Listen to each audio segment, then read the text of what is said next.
எனதருமை நாட்டுமக்களே, வணக்கம். 2026ஆம் ஆண்டின் முதல் மனதின் குரல் இது. நாளை ஜனவரி மாதம் 26ஆம் தேதியன்று நாம் அனைவரும் குடியரசுத் திருநாளை கொண்டாட இருக்கிறோம். இந்த நாளன்று தான் நமது அரசியலமைப்புச் சட்டம் அமல் செய்யப்பட்டது.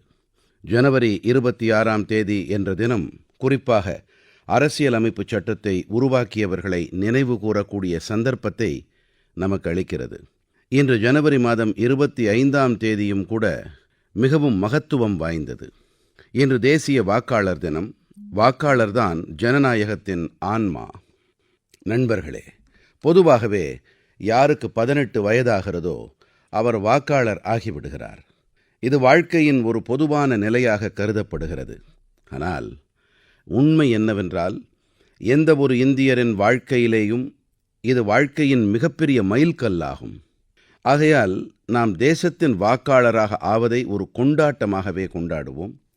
எப்படி நாம் பிறந்த நாள் வாழ்த்துக்களை தெரிவித்து கொண்டாடுகிறோமோ அதேபோல எந்த ஒரு இளைஞரும் முதன்முறையாக வாக்காளராக ஆகிறார் என்றால் அந்த பகுதி, கிராமம் அல்லது நகரம் முழுவதும் அவரை வரவேற்று இனிப்புகளை வழங்க வேண்டும். இதனால் மக்களிடம் வாக்குரிமை குறித்த விழிப்புணர்வு ஏற்படும்.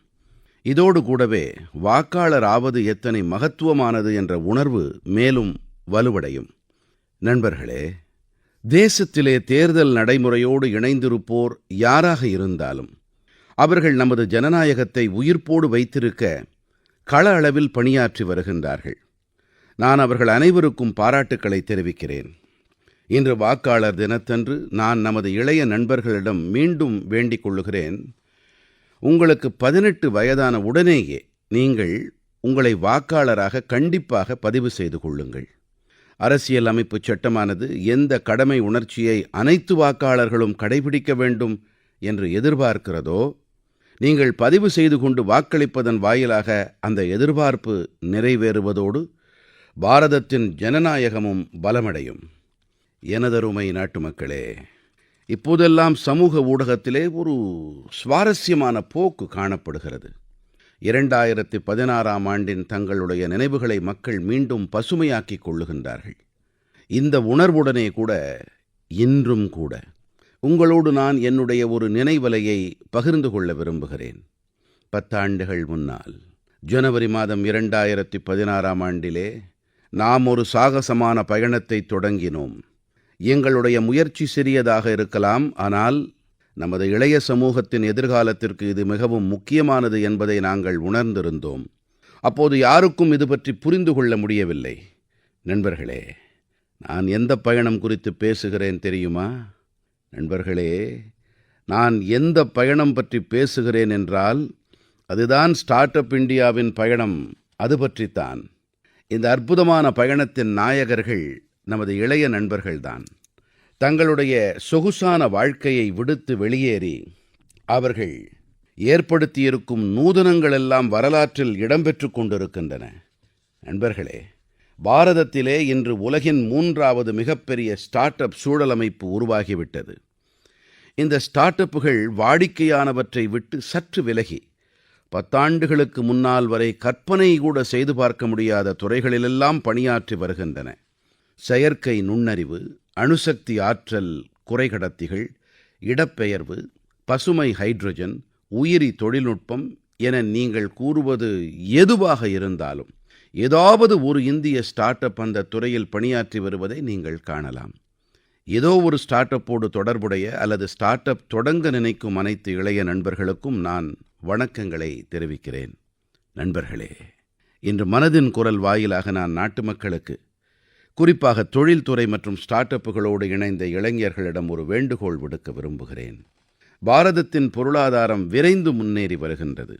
பாரதத்தின் மீது உலகத்தின் பார்வை இருக்கிறது. இப்படிப்பட்ட நேரத்தில் நம் அனைவருக்கும் ஒரு பெரும் பொறுப்பு இருக்கின்றது. அந்த பொறுப்பு என்னவென்றால், தரத்தின் மீது கவனம் செலுத்துவதுதான். அதுவா நடக்கும், பார்த்துக்கலாம், செஞ்சுக்கலாம் என்ற காலகட்டம் மலையேறிவிட்டது. வாருங்கள், நாம் முழு சக்தியோடு தரத்திற்கு முதன்மை அளிப்போம். நம் அனைவரின் மந்திரமும் ஒன்றுதான். அது தரம், தரம், தரமாக மட்டுமே இருக்க வேண்டும். நேற்றைய தரத்தை விட சிறப்பாக இன்றைய தரம் இருக்க வேண்டும். நாம் எதை தயாரித்தாலும் அதன் தரத்தை சிறப்பாக ஆக்கும் உறுதிப்பாட்டை மேற்கொள்ள வேண்டும். அது நமது ஜவுளித்துறையாகட்டும், தொழில்நுட்பத் துறையாகட்டும், மின்னணுத் துறையாகட்டும், ஏன் பேக்கேஜிங் ஆகட்டும்.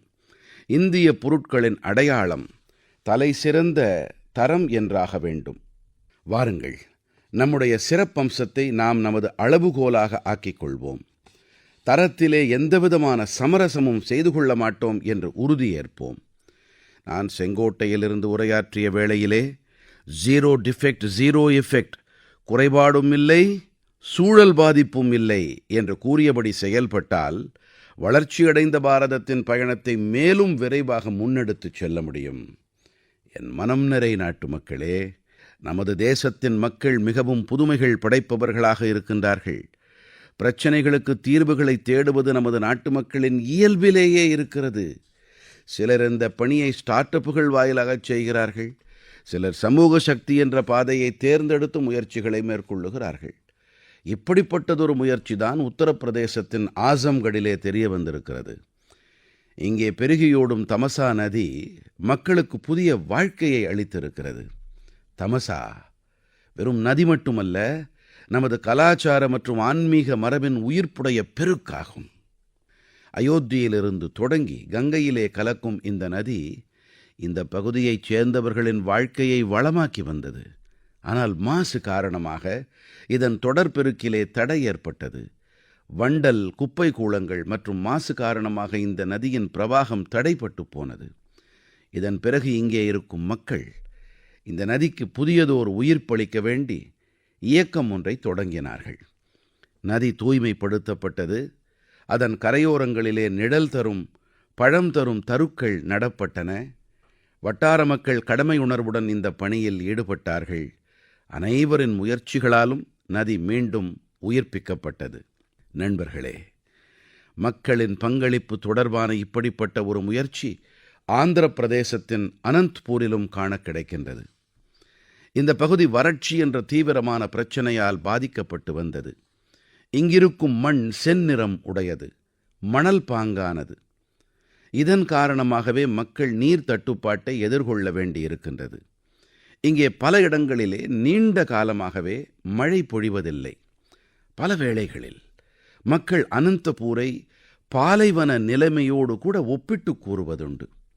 நண்பர்களே, இந்த பிரச்சனைக்கான தீர்வை தேடி வட்டார மக்கள் இணைந்து நீர்நிலைகளை தூய்மைப்படுத்த உறுதி பூண்டார்கள்.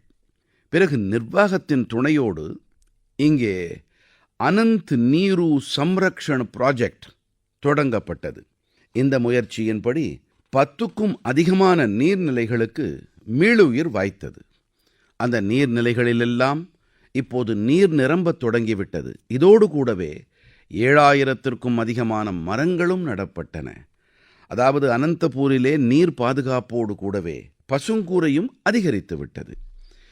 இங்கே ஆனந்தமாக நீந்தி மகிழலாம். ஒரு வகையிலே பார்த்தோம் என்றால் இங்கே இருக்கும் மொத்த சூழலமைப்பும் மீண்டும் உயிர்த்தெழுந்திருக்கிறது எனலாம். நண்பர்களே, ஆசம்கடாகட்டும், அனந்தபூராகட்டும் அல்லது தேசத்தின் எந்த ஒரு இடமாகட்டும், மக்கள் ஒன்றிணைந்து கடமை உணர்வோடு பெரிய பெரிய உறுதிப்பாடுகளையும் சாதித்து வருகிறார்கள்.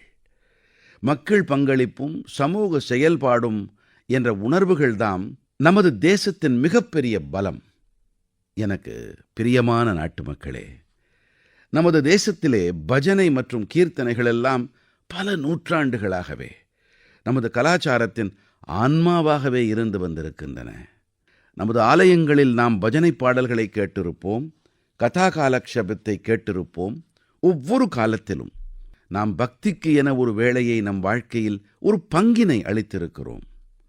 இன்றைய தலைமுறையும் கூட சில புதிய அதிசயங்களை செய்கிறார்கள்.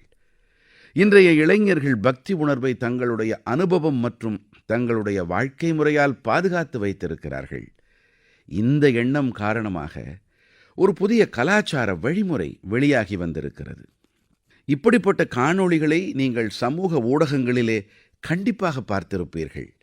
தேசத்தின் பல்வேறு நகரங்களில் அதிக எண்ணிக்கையில் இளைஞர்கள் திரண்டு வருகின்றார்கள்.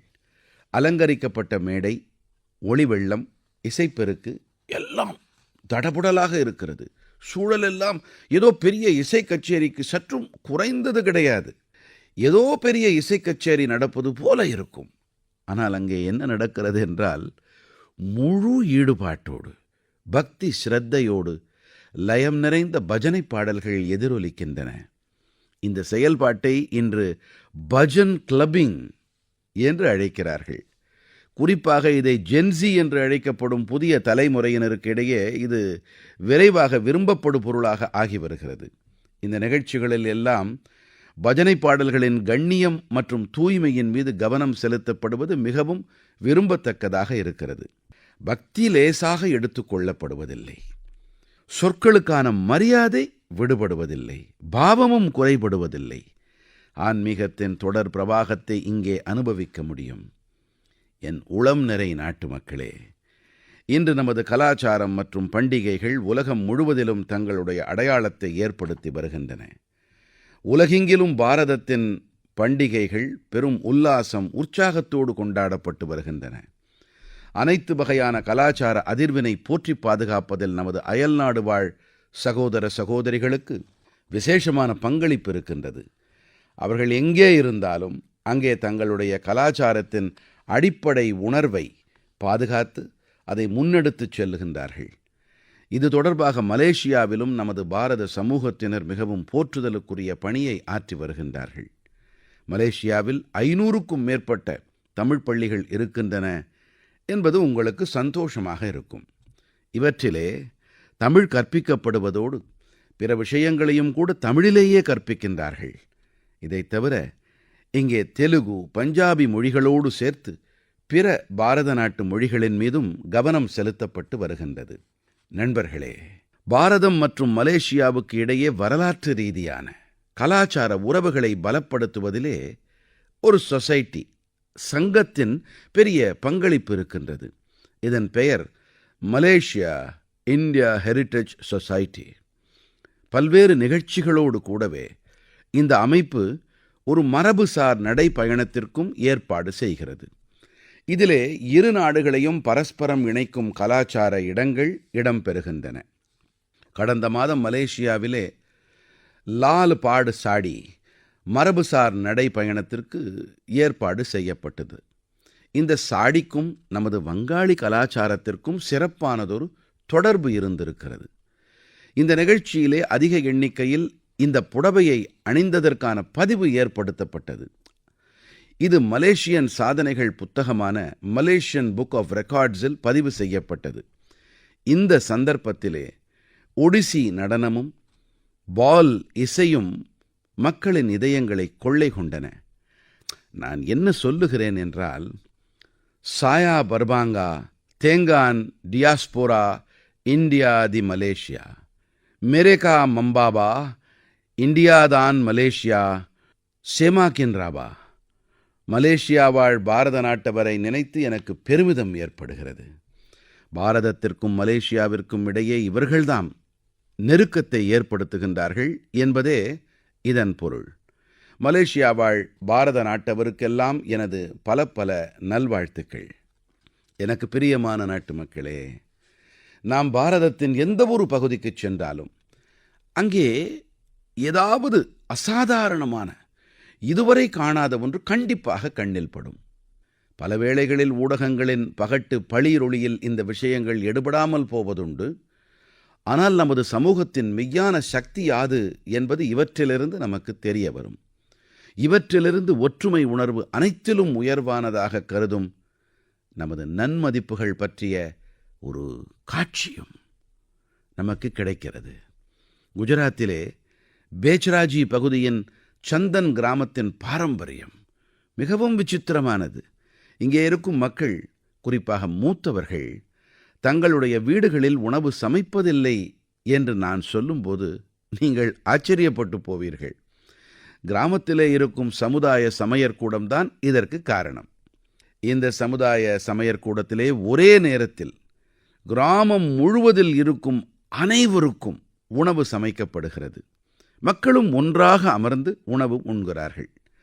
கடந்த 15 ஆண்டுகளாக இந்த பாரம்பரியம் தொடர்ந்து நடைபெற்று வருகின்றது. இது மட்டுமல்ல, யாராவது நோய்வாய்ப்பட்டிருந்தால் அவர்களுக்கான டிஃபன் சேவையும் இங்கே உண்டு. அதாவது வீட்டுக்கே சென்று அளிக்கவும் அனைத்து ஏற்பாடுகளும் தயார். கிராமத்தின் இந்த சமூக சாப்பாடு மக்களிடம் ஆனந்தத்தை ஏற்படுத்துகிறது.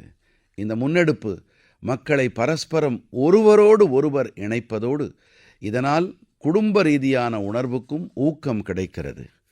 நண்பர்களே, பாரதத்தின் குடும்ப முறை நமது பாரம்பரியத்தின் இணைபிரியா அங்கமாகும். உலகின் பல நாடுகளில் இது மிகவும் ஆர்வத்தோடு பார்க்கப்படுகிறது. பல நாடுகளில் இப்படிப்பட்ட குடும்ப முறை தொடர்பாக மிகவும் மதிப்பு அளிக்கப்படுகிறது. சில நாட்களுக்கு முன்புதான் என்னுடைய சகோதரர் ஐக்கிய அரபு அமீரகத்தின் குடியரசுத் தலைவர் மாண்புமிகு ஷேக் முஹம்மத் பின் ஜாயத் அல் நஹயான் பாரதம் வந்திருந்தார்.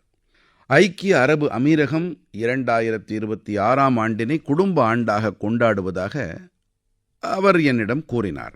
அதாவது அங்கே இருப்போருக்கிடையே சகோதரத்துவம் மற்றும் சமூக உணர்வு மேலும் உறுதிப்பட வேண்டும் என்பதே இதன் பொருள். உள்ளபடியே இது மிகவும் பாராட்டுதற்குரிய முன்னெடுப்புத்தான். நண்பர்களே, குடும்பம், சமூகம் ஆகியவற்றின் பலம் கிடைக்கும் வேளையில் நம்மால் பெரிய பெரிய சவால்களையும் தோற்கடிக்க முடியும். அனந்த்நாகின் ஷேக் குண்ட் கிராமம் பற்றிய தகவல் கிடைத்தது. இங்கே போதைப்பொருள், புகையிலை, சிகரெட் மற்றும் மதுபானம் ஆகியவற்றோடு தொடர்புடைய பல சவால்கள் அதிகரித்திருந்தன. இவை அனைத்தையும் பார்த்த பிறகு இந்த பகுதியைச் சேர்ந்த மீர் ஜாஃபர் அவர்கள் மன உளைச்சலுக்கு உள்ளானார். இந்த பிரச்சனையை தீர்த்து கட்டியே ஆக வேண்டும் என்று உறுதி பூண்டார். இவர் கிராமத்தின் இளைஞர்கள் முதல் முதியோர் வரை அனைவரையும் ஒன்றிணைத்தார். இவருடைய முன்னெடுப்பு எந்த அளவுக்கு தாக்கத்தை ஏற்படுத்தியது என்றால், இங்கே இருக்கும் கடைகள் தாங்கள் புகையிலை பொருட்கள் விற்பதையே நிறுத்திவிட்டார்கள் என்றால் பார்த்துக் கொள்ளுங்களேன்.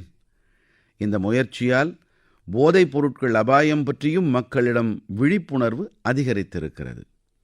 நண்பர்களே, நமது தேசத்திலே இப்படி அநேக அமைப்புகளும் இருக்கின்றன. இவை பல ஆண்டுகளாகவே சுயநலமில்லா வகையிலே சமூக சேவையில் ஈடுபட்டு வருகின்றன. எடுத்துக்காட்டாக, மேற்கு வங்கத்தின் கிழக்கு மேதினிபூரின் ஃபரீத்பூரிலே இருக்கும் ஒரு அமைப்பை சொல்லலாம். இதன் பெயர் விவேகானந்த் லோக் சிக்ஷா நிகேதனம். இந்த அமைப்பு கடந்த 4 பத்தாண்டுகளில் குழந்தைகள் மற்றும் மூத்தவர்களை பராமரிப்பதில் ஈடுபட்டு வருகிறது. குருகுல முறைப்படி கல்வியும் ஆசிரியர்களுக்கு பயிற்சியும் அளிக்கப்படுவதோடு இந்த அமைப்பு சமூக நலனுக்காக வேண்டி பல நேரிய காரியங்களில் ஈடுபட்டு வருகின்றது. தன்னலமற்ற சேவை என்ற இந்த உணர்வு நாட்டு மக்கள் மத்தியில் தொடர்ந்து மேலும் மேலும் வலுப்பெற வேண்டும் என்பதே என் ஆசை. எனதருமை நாட்டு மக்களே, மனதின் குரலில் நாம் தொடர்ந்து தூய்மை விஷயம் பற்றி அடிக்கடி பேசி வருகிறோம். நமது இளைஞர்கள் தங்களுக்கருகே தூய்மை தொடர்பாக மிகவும் விழிப்போடு இருக்கிறார்கள் என்பதை பார்க்கும்போது பெருமிதம் ஏற்படுகிறது. அருணாச்சல பிரதேசத்தில் நடந்த ஒரு வினோதமான முயற்சி பற்றி எனக்கு தெரிய வந்தது. அருணாச்சலத்தின் மண்ணின் மீதுதான் தேசத்தில் முதலில் சூரியன் உதிக்கிறது. இங்கே மக்கள் ஜெய்ஹிந்த் என்று சொல்லித்தான் ஒருவருக்கொருவர் வாழ்த்துகிறார்கள். இங்கே ஈட்டா நகரின் இளைஞர்களின் குழு அதிக கவனம் செலுத்த வேண்டிய பகுதிகளை தேர்ந்தெடுத்து அவற்றின் தூய்மைப் பணியில் ஈடுபடுகிறார்கள். இந்த இளைஞர்கள் பல்வேறு நகரங்களிலே, பொதுவிடங்களிலே தூய்மைப் பணியை தங்களுடைய பெருநோக்கமாகவே ஆக்கிவிட்டார்கள். இதன் பிறகு ஈட்டாநகர், நாகர்லாகுன், தோய்முக், சேப்பா, பாலின், பாசிகாட் ஆகிய இடங்களிலும் இவர்கள் இந்த இயக்கத்தை செயல்படுத்தினார்கள். இந்த இளைஞர்கள் இதுவரை கிட்டத்தட்ட 11 லட்சம் கிலோவுக்கும் அதிகமான குப்பைகளை அகற்றியிருக்கின்றார்கள். சிந்தித்துப் பாருங்கள் நண்பர்களே, இளைஞர்கள் இணைந்து 11 லட்சம் கிலோ எடையுடைய குப்பை கூளங்களை அகற்றியிருக்கின்றார்கள். நண்பர்களே, மேலும் ஒரு எடுத்துக்காட்டு அசாமைச் சேர்ந்தது. அசாமிலே நாகாமிலே இருக்கின்ற பழமையான தெருக்களோடு மக்கள் உணர்வு பூர்வமாக இணைந்திருக்கின்றார்கள். இங்கே சிலர் தங்களுடைய தெருக்களை இணைந்து சுத்தம் செய்யும் உறுதிப்பாட்டை ஏற்றிருக்கின்றார்கள். மெல்ல மெல்ல அவர்களோடு மேலும் பலர் இணைந்து கொண்டார்கள். இதைப் போலவே மேலும் ஒரு குழு தயாரானது. இது தெருக்களில் தேங்கிக் கிடந்த ஏகப்பட்ட குப்பையை அகற்றியது. நண்பர்களே, இப்படிப்பட்ட மேலும் ஒரு முயற்சி பெங்களூருவிலே நடந்து வருகிறது. பெங்களூருவிலே சோஃபா கழிவு என்பது ஒரு மிகப்பெரிய பிரச்சனையாக எழுந்தபோது தொழில் வல்லுநர்கள் ஒன்றிணைந்து இதற்கான தீர்வினை தங்களுக்கே உரித்தான வகையிலே கண்டுபிடித்தார்கள். நண்பர்களே, இன்று பல நகரங்களில் இப்படிப்பட்ட குழுக்கள் பள்ளங்களை இட்டு நிரப்பும் மறுசுழற்சியில் ஈடுபட்டு வருகின்றன. சென்னையில் இப்படிப்பட்ட ஒரு குழுவானது மிகச்சிறப்பான பணியை செய்திருக்கின்றது. இப்படிப்பட்ட உதாரணங்களால் என்ன தெரிய வருகிறது என்றால், தூய்மையோடு தொடர்புடைய அனைத்து முயற்சிகளுமே முக்கியமானவைதாம். நாம் தூய்மைக்காக தனிப்பட்ட முறையிலேயோ குழுவாகவோ இணைந்து நம்முடைய முயற்சிகளை அதிகரிக்க வேண்டும். அப்போதுதான் நமது நகரங்கள் மேலும் சிறப்பாக ஆகும். என் இதயம் வாழ் நாட்டு மக்களே, சுற்றுச்சூழல் பாதுகாப்பு எனும் வேளையிலே நமது மனதிலே பெரிய திட்டங்கள், பெரிய இயக்கங்கள், பெரிய பெரிய அமைப்புகள் பற்றியே சிந்தனை எழும். ஆனால் பல வேளைகளில் மாற்றத்தின் தொடக்கம் மிகவும் சாதாரணமான முறையிலே நடக்கிறது. ஒரு தனிநபரால், ஒரு பகுதியால், ஓர் முன்னெடுப்பால், மேலும் தொடர்ந்து செய்யப்பட்டு வரும் சின்ன சின்ன முயற்சிகளாலும் மாற்றம் ஏற்படுகிறது. மேற்கு வங்கத்தின் கூச் பிஹாரில் வசிக்கும் பெனோய் தாஸ் அவர்களின் முயற்சி இதற்கான எடுத்துக்காட்டு. கடந்த சில ஆண்டுகளாக அவர்கள் தங்களுடைய மாவட்டத்தை பசுமையாக்கும் பணியை தனியொரு மனிதனாக செய்திருக்கிறார். பெனோய் தாஸ் அவர்கள் ஆயிரக்கணக்கான மரங்களை நட்டிருக்கிறார். பலமுறை மரங்களை வாங்குவது முதல் அவற்றை நடுவது, பராமரிப்பது என அனைத்து வகையான செலவினங்களையும் தானே மேற்கொண்டும் இருக்கிறார். எங்கே தேவையோ அங்கெல்லாம் வட்டார மக்கள், மாணவர்கள், நகர நிர்வாகத்தினரோடு இணைந்து பணியாற்றியிருக்கிறார். இவருடைய முயற்சிகள் காரணமாக சாலையோரங்களில் பசுமை மேலும் அதிகரித்து வருகின்றது. நண்பர்களே, மத்திய பிரதேசத்தின் பன்னா மாவட்டத்தைச் சேர்ந்த ஜெகதீஷ் பிரசாத் அஹிர்வார் அவர்களுடைய முயற்சியும் கூட மிகவும் பாராட்டுக்குரியது. இவர் காடுகளிலே பீட் கார்டு, அதாவது குறிப்பிட்ட பகுதியின் காவலாளியாக தனது சேவைகளை புரிந்து வருகிறார். காட்டில் இருக்கும் பல மருத்துவ தாவரங்கள் குறித்த தகவல்கள் எங்குமே கூட முறையான வகையிலே பதிவு செய்யப்படவில்லை என்ற எண்ணம் ஒரு முறை பணியின் போது அவருக்கு உதித்தது. ஜெகதீஷ் அவர்கள் இந்த தகவல்களை அடுத்த தலைமுறையினருக்கு கொண்டு சேர்க்க வேண்டும் என்று விரும்பினார். ஆகையால் அவர் மருத்துவ தாவரங்களை அடையாளம் கண்டு அவற்றின் பதிவுகளை ஏற்படுத்துவதை துவக்கினார். அவர் 125க்கும் மேற்பட்ட மருத்துவ தாவரங்களை அடையாளம் கண்டார். ஒவ்வொரு தாவரத்தின் படம், பயன்கள், அவற்றின் இருப்பிடம் பற்றிய தகவல்களை திரட்டினார். அவரால் திரட்டப்பட்ட தகவல்களை நெறிப்படுத்தி புத்தக வடிவிலே வனத்துறை வெளியிட்டிருக்கிறது. இந்த புத்தகத்திலே கொடுக்கப்பட்டிருக்கும் தகவல்கள் இப்போது ஆய்வாளர்கள், மாணவர்கள் மற்றும் வன அதிகாரிகளுக்கு மிகவும் உபயோகமானதாக இருந்து வருகிறது. நண்பர்களே, சுற்றுச்சூழல் பாதுகாப்பு என்ற இந்த உணர்வுதான் இன்று பெரிய அளவில் வெளிப்பட்டு வருகிறது. இந்த நோக்கத்தோடு தான் நாடெங்கிலும் ஒரு மரம் தாயின் பெயரில் இயக்கமும் செயல்படுத்தப்பட்டு வருகின்றது. இந்த இயக்கத்தோடு நாடெங்கிலும் கோடானுகோடி பேர் இணைந்திருக்கின்றார்கள். இதுவரை தேசத்திலே 200 கோடிக்கும் அதிகமானோர் மரங்களை நட்டிருக்கின்றார்கள். சுற்றுச்சூழல் பாதுகாப்பு விஷயத்தில் இப்போது மக்கள் விழிப்புணர்வோடு இருக்கின்றார்கள் என்பதையே இது உணர்த்துகின்றது. மேலும் ஏதோ ஒரு வகையில் தங்களுடைய பங்களிப்பை அளிக்க வேண்டும் என்பதையும் அவர்கள் விரும்புகிறார்கள். என் கனிவான நாட்டு மக்களே, நான் உங்கள் அனைவரையும் மேலும் ஒரு விஷயத்திற்காக பாராட்ட விரும்புகிறேன். ஸ்ரீ அன்னம், அதாவது சிறுதானியங்கள் தான் அதற்கான காரணம். சிறுதானியங்களின் மீதான ஆர்வம் தொடர்ந்து அதிகரித்து வருவது எனக்கு மகிழ்ச்சியை அளிக்கின்றது. 2023ஆம் ஆண்டினை சிறுதானிய ஆண்டாக நாம் அறிவித்திருந்தோம். ஆனால் இன்று 3 ஆண்டுகள் கழிந்த பிறகும் கூட இது தொடர்பாக நாட்டிலும் சரி, உலகிலும் சரி இருக்கின்ற பேரார்வமும் அர்ப்பணிப்பும் மிகவும் உற்சாகத்தை அளிக்கின்றது. நண்பர்களே, தமிழ்நாட்டின் கள்ளக்குறிச்சி மாவட்டத்தைச் சேர்ந்த பெண் விவசாயிகளின் ஒரு குழு உத்வேக காரணியாக ஆகிவிட்டது. இங்கே பெரிய கல்ராயன் சிறுதானிய FBCயுடன் கிட்டத்தட்ட 800 பெண் விவசாயிகள் இணைந்திருக்கின்றார்கள். சிறுதானியங்களின் மீது அதிகரித்து வரும் விருப்பத்தை உணர்ந்து இந்த பெண்கள் சிறுதானிய பதப்படுத்தும் அலகை நிறுவினார்கள். இப்போது இவர்கள் சிறுதானியங்களால் தயாரிக்கப்பட்ட பொருட்களை நேரடியாக சந்தை வரை கொண்டு சேர்த்து வருகின்றார்கள். நண்பர்களே, ராஜஸ்தானின் ராம்சரிலும் கூட விவசாயிகள் சிறுதானியங்கள் தொடர்பாக நூதன கண்டுபிடிப்பை செய்து வருகின்றார்கள். இங்கே இருக்கும் ராம்சர் கரிம விவசாயிகள் உற்பத்தியாளர் நிறுவனத்தோடு 900க்கும் அதிகமான விவசாயிகள் இணைந்திருக்கிறார்கள். இந்த விவசாயிகள் முக்கியமாக கம்பு தானியத்தை பயிர் செய்கிறார்கள். இங்கே கம்பு பதப்படுத்தப்பட்டு உண்ணத் தயாரான லட்டுகள் தயாரிக்கப்படுகின்றன. இதற்கு சந்தையிலே அதிக தேவை இருக்கிறது. இது மட்டுமல்ல நண்பர்களே, இப்போதெல்லாம் பல ஆலயங்கள் பிரசாதங்களை பக்தர்களுக்கு அளிக்கும்போது அதிலே சிறுதானியங்களை மட்டும் பயன்படுத்துகிறார்கள். இந்த முன்னெடுப்பிற்காக நான் இப்படிப்பட்ட ஆலயங்களின் அனைத்து நிர்வாகிகளுக்கும் என் இதயபூர்வமான வாழ்த்துக்களை தெரிவிக்கிறேன்.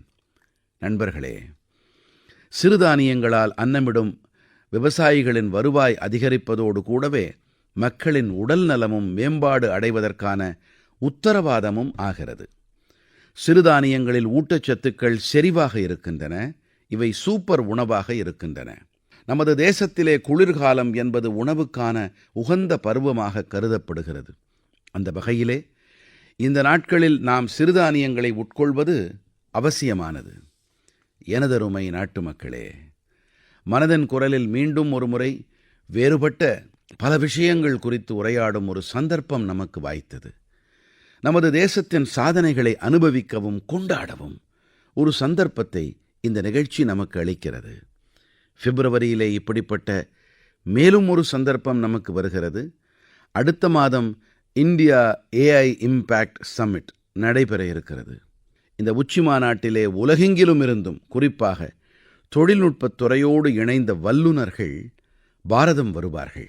இந்த மாநாடு செயற்கை நுண்ணறிவு உலகத்திலே பாரதத்தின் முன்னேற்றம் மற்றும் சாதனைகளை முன்னிறுத்தும். இதிலே பங்கெடுக்கவிருக்கும் அனைவருக்கும் என் இதயபூர்வமான வாழ்த்துக்களை தெரிவிக்கிறேன். அடுத்த மாதம் மனதின் குரலில் இந்த இந்தியா AI இம்பேக்ட் சம்மிட் குறித்து நாம் கண்டிப்பாக பேசுவோம். இதோடு கூடவே நாட்டு மக்களின் வேறு சில சாதனைகள் குறித்தும் உரையாடி மகிழ்வோம். அதுவரை மனதின் குரலிலிருந்து எனக்கு ஓய்வு தாருங்கள். நாளை குடியரசுத் திருநாளுக்காக மீண்டும் ஒருமுறை உங்கள் அனைவருக்கும் பல பல நல்வாழ்த்துக்கள். நன்றி.